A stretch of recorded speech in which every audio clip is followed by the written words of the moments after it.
sulit menerima kebenaran, keras hati,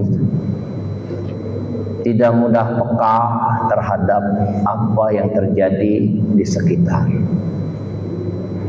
Jadi orang yang ciri-ciri orang ikhlas itu salah satunya peka terhadap lingkungan, peka terhadap keadaan, dan ingin sekali hidupnya jadi baik. Haus ilmu, haus kebenaran, haus kebaikan. Nah, ini tanda orang yang ikhlas itu. Nah, lalu bagaimana supaya kita jadi orang ikhlas?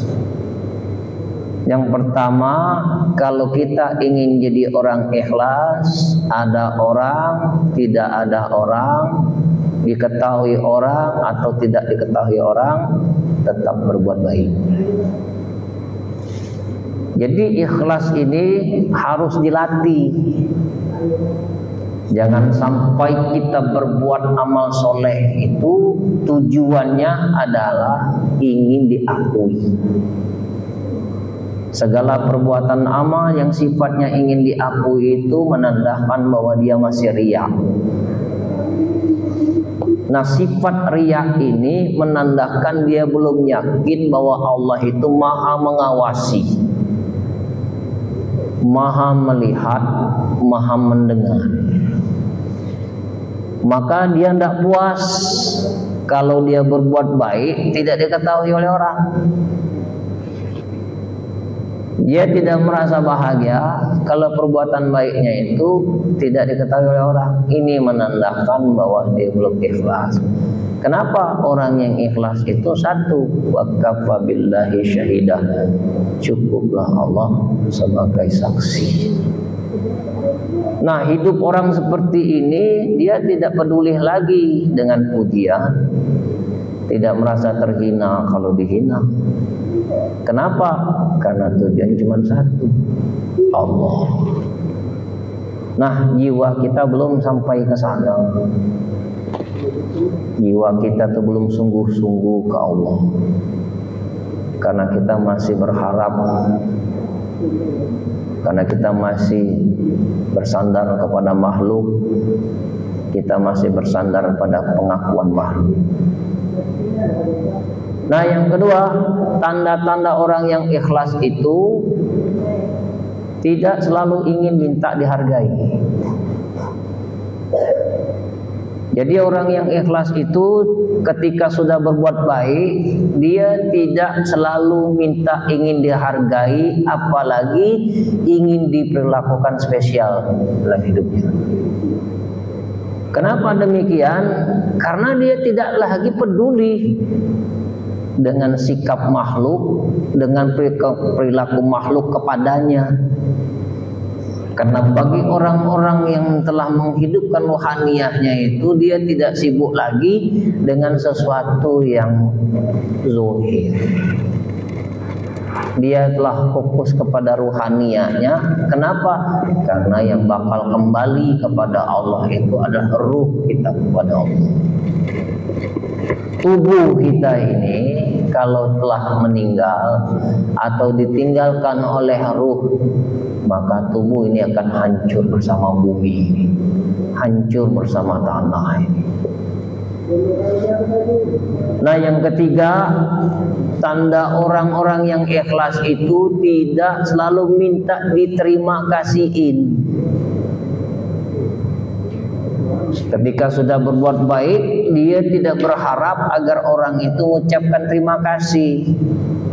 Kalau masih ada di dalam hati kita berharap agar orang itu membalas dengan ucapan terima kasih, menandakan bahwa kita belum ikhlas. Nah, yang keempat, tidak selalu minta dibalas. Nah, ini harus dilatih bapak-bapak. Jadi ikhlas ini tidak akan terbentuk pribadi yang ikhlas kalau hati kita ini tidak dilatih. Tidak cukup dengan teori dengar, duduk, makan, pulang. dengar, duduk, makan, pulang. Enggak. Belajar agama ini, inti dari pembelajaran itu adalah mengamalkan isi dari teori itu.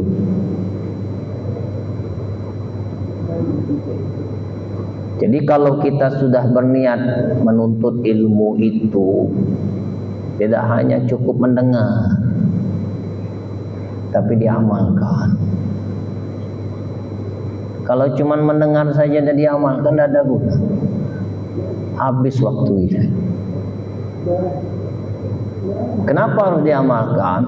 Mengamalkan itu untuk menimbulkan rasa. Bagaimana rasanya kalau jiwa diri ini tidak dihargai? Ikhlas tidak kita? Bagaimana kalau kita sudah berbuat baik, orang itu tidak membalas kebaikan itu kepada kita? Nah, ikhlas tidak kita? Bagaimana kalau kita sudah berbuat baik, tidak diperlakukan baik oleh orang? Maka dirasakan itu. Dirasakan bagaimana rasanya jadi orang ikhlas itu.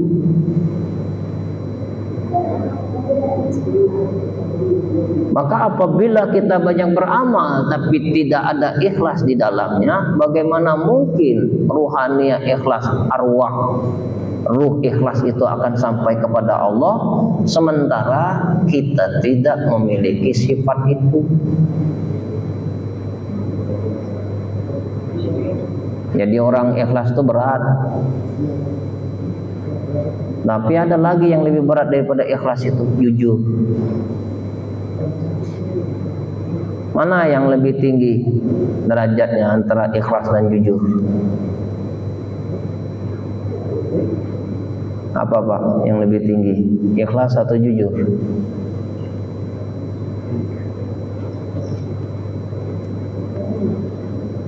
Yang lebih tinggi antara ikhlas dan jujur itu adalah jujur. Kenapa? Karena orang ikhlas belum tentu jujur. Contohnya sholat tadi. Sholat tadi ikhlas tidak bapak-bapak? Sholat isya berjemaah tadi ikhlas, tapi tidak jujur. Kenapa tidak jujur? Waktu sholat tadi ada yang kau pikirkan selain Allah, itu tak jujur. Jadi tak boleh kita waktu kita sholat itu memikirkan sesuatu selain Allah.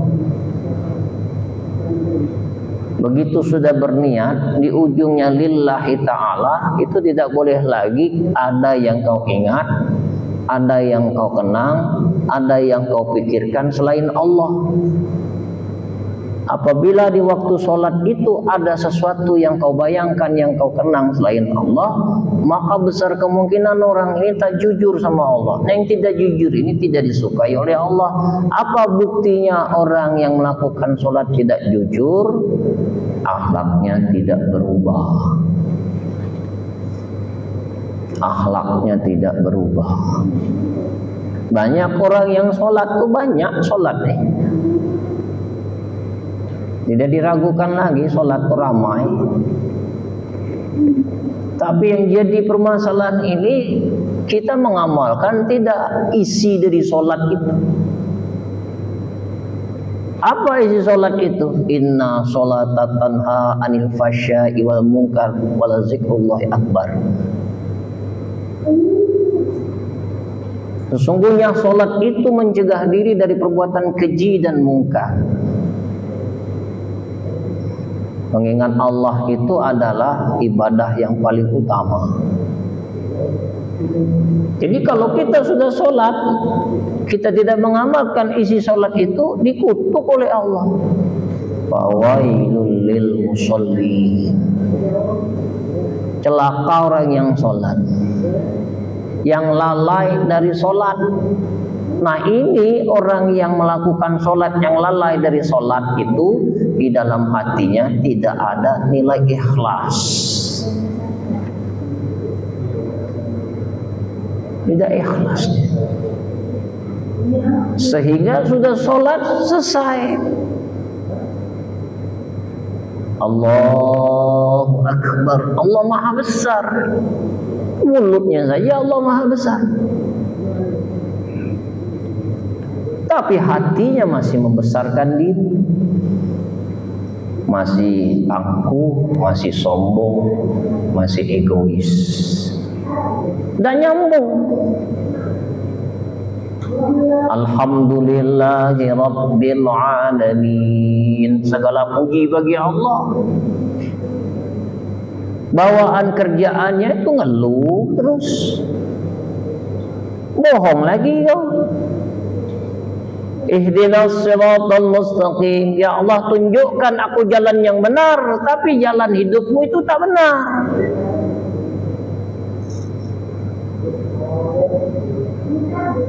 Inilah yang namanya sholat munafik itu. Molot komat kamit nyebut nama Tuhan, tapi hatinya bertentangan dengan apa yang disebut. Tidak ada nilai di dalamnya.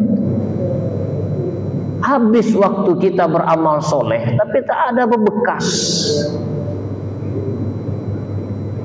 Jadi kalau kita ingin melihat seseorang itu bukan dari keilmuannya, bukan dari bacaan Qur'annya, bukan dilihat dari hafalannya, tapi dilihat bagaimana dia berbuat setelah itu. Apa dilihat itu? Akhlakul karim. Akhlakul karimah itu cerminan apa yang dia sebut, apa yang dia yakini, apa yang dia pegang. Maka kata Nabi, inna fil jasadi mudghah, sungguhnya di dalam tubuh manusia itu ada gumpalan daging. Iza suluhat wal jasadu kulluhu wa iza fasadat fasadal jasadu kulluhu ala wahyal qaum. Di dalam tubuh manusia itu ada gumpalan daging. Apabila baik daging itu, maka baiklah seluruh anggota tubuhnya. Apabila buruk daging itu, maka buruklah seluruh anggota tubuhnya.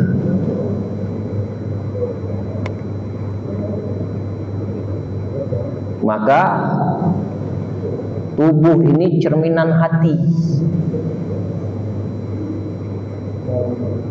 Mau lihat hati seseorang itu, lihat perbuatan.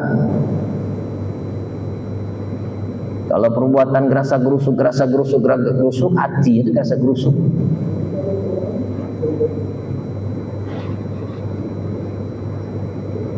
Maka nampak perbuatan kita ini cerminan dari hati. Maka sering saya ulang, mulut teko itu hanya mengeluarkan sesuai dengan isi teko. Kalau isi teko itu air putih, yang keluar dari mulut teko itu pasti air putih, tidak mungkin air teh. Apabila isi teko itu kopi, yang akan keluar dari mulut teko itu kopi. Tapi apabila isi teko itu air comberan, yang akan keluar dari mulut teko itu comberan. Nah, maka perilaku kita ini cerminan hati. Satu, kedua, ucapan kita juga cerminan hati. Jadi kalau ingin tahu isi hati seseorang itu mudah. Duduk saja 1 jam kau bersamanya, ketahuan siapa dia. Kalau yang diceritakan itu tentang dunia, berarti isi hatinya dunia. 1 jam duduk bersamanya, kalau bercerita tentang akhirat, berarti isi hatinya akhirat. Maka berhati-hatilah dari sifat tingkah laku yang kita lakukan, itu akan mencerminkan siapa diri kita.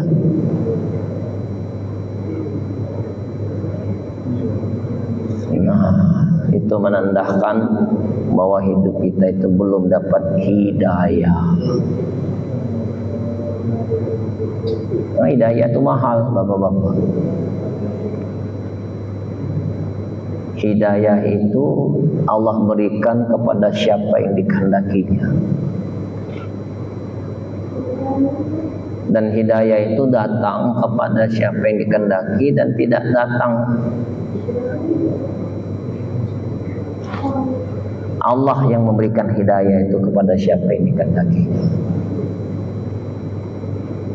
Nah, maka sulit kita untuk menyinkronkan antara perbuatan dan isi hati. Maka kita butuh latihan, butuh dibimbing, butuh petunjuk.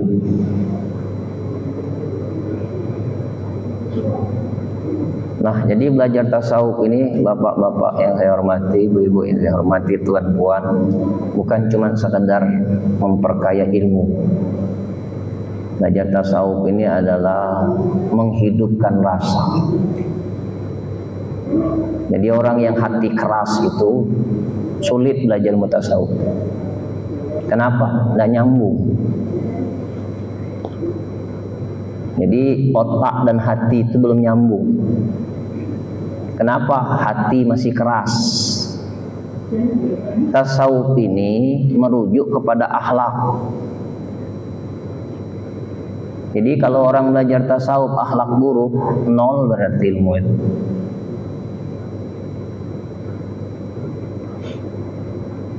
Adab itu utama daripada ilmu. Jadi kita tidak boleh ketika kita menuntut ilmu, misal nih, acara belum selesai pulang, itu su'ul adab. Itu tidak boleh. Kami dulu belajar tidak boleh seperti itu. Itu namanya penghinaan. Kalaupun bapak ibu tidak suka dengan majelis ini, dari awal nggak usah ikut. Pengajian belum selesai, ninggalkan tempat itu udah bagus, su'ul adab. Walaupun rajin sholat, su'ul adab. Tak benar seperti itu. Itu yang disebut dengan su'ul adab. Orang yang su'ul adab itu sulit menerima kebenaran. Kenapa? Egois, sombong.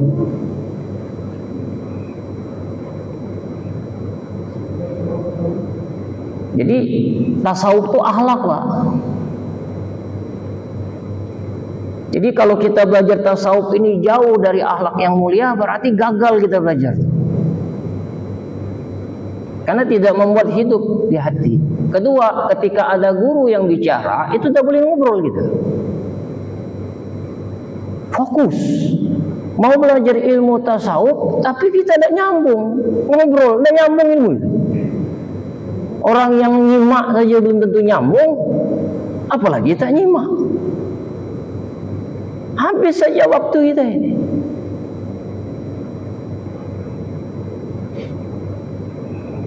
Saya pikir yang belajar tasawuf ini ngerti akhlak itu, adab itu. Ternyata belum pantas belajar tasawuf. Nah, maka belajar tasawuf itu tunjukkan akhlak yang mulia itu. Adab kita belajar itu penting.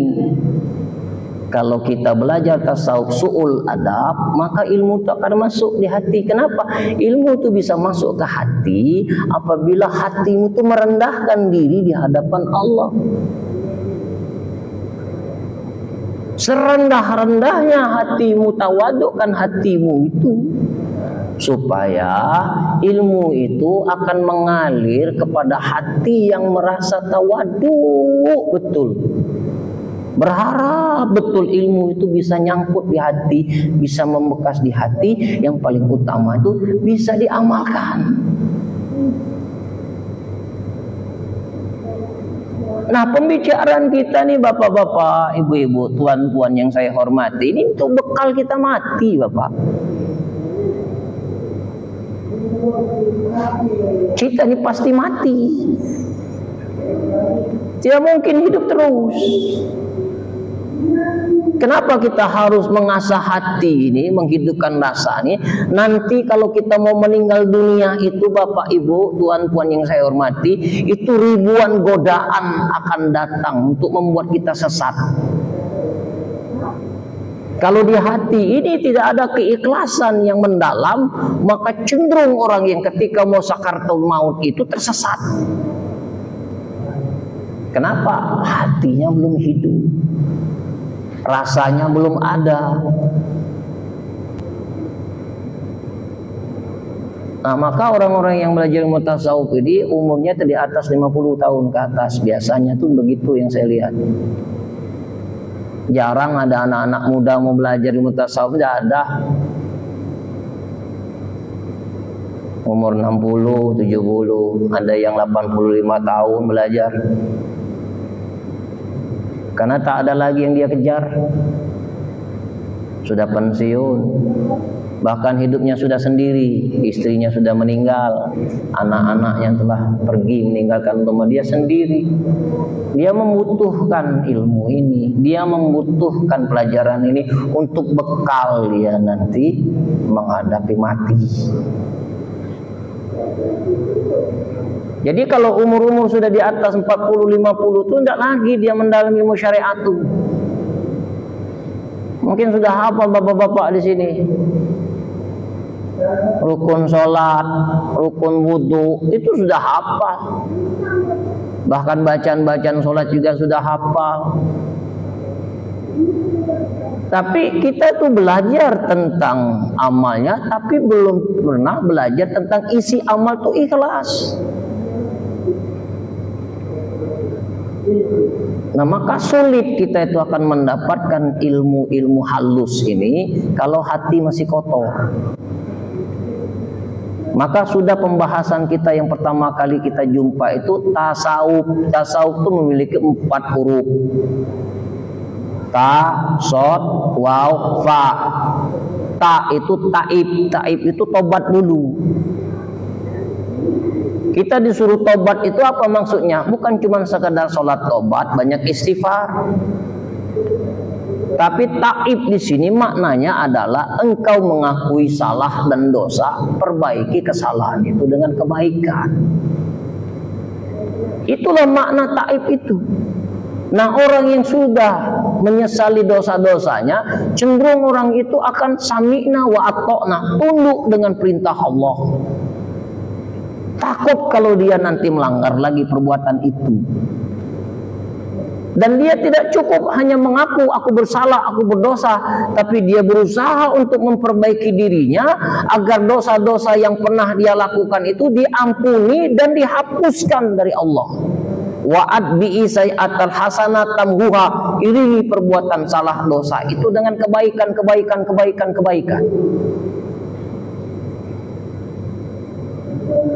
Sofa itu membersihkan perbuatan dari perbuatan yang kotor dan hina. Kebeningan hati. Wow, wali, wow itu wali, wilayah. Wilayah itu apa? Tanda-tanda orang yang sudah bersih hati. La haufun alaihim walahum yahzanun. Dia tidak punya rasa takut dan tidak pernah bersedih dari apa-apa yang Allah ambil dari dia. Jiwanya tenang. Fana. Fana ini apa? Dia tidak merasa diri lagi yang ada hanya Allah. Itu tasawuf. Jadi kalau kita merasa masih diri kita yang berbuat, masih diri kita yang baik, merasa diri kita yang berilmu, merasa diri kita yang hebat, oh itu belum fana, berarti masih merasa dirimu ada. Kalau engkau masih merasa dirimu ada, maka beratlah hisab kau tuh. Aku yang berbuat baik, nanti dihisab kebaikan kau.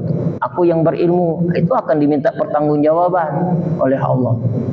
Aku banyak amal, akan ditimbang amalmu itu.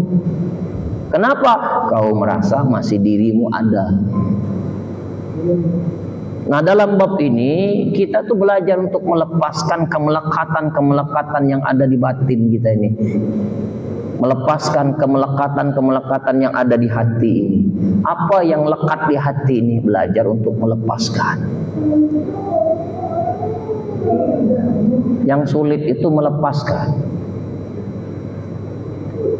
Apa yang kita cintai, belajar untuk melepaskan itu. Suatu saat yang kau cintai itu akan meninggalkanmu, atau sebaliknya kau yang akan meninggalkan mereka. Maka Nabi Muhammad SAW itu diutus ke muka bumi ini. Innama bu'istu li'utammima makarimal akhlaq. Sesungguhnya aku diutus ke muka bumi ini cuman untuk menyempurnakan akhlak. Lebih baik berteman sama orang bodoh akhlak mulia daripada berteman sama orang pintar tapi su'ul adab. Saya kalau ngajar tuh Pak, ngajari mahasiswa itu, saya ngasih nilai itu bukan dilihat dari kecerdasan intelektualnya. Saya ngajar kalau ngasih nilai ke mahasiswa itu dilihat adab dia. Walaupun dia pintar, dia bisa ngisi, jawabannya benar, tapi kalau akhlaknya buruk, saya kasih nilai C. Tapi kalau dia ini orang adabnya bagus, perilakunya bagus, sopan, santun, akhlaknya mulia, maka nilainya saya kasih baik. Ada salah satu mahasiswa itu protes, "Pak, kenapa saya dapat nilai C? Sementara jawaban saya benar semua. Sementara si B itu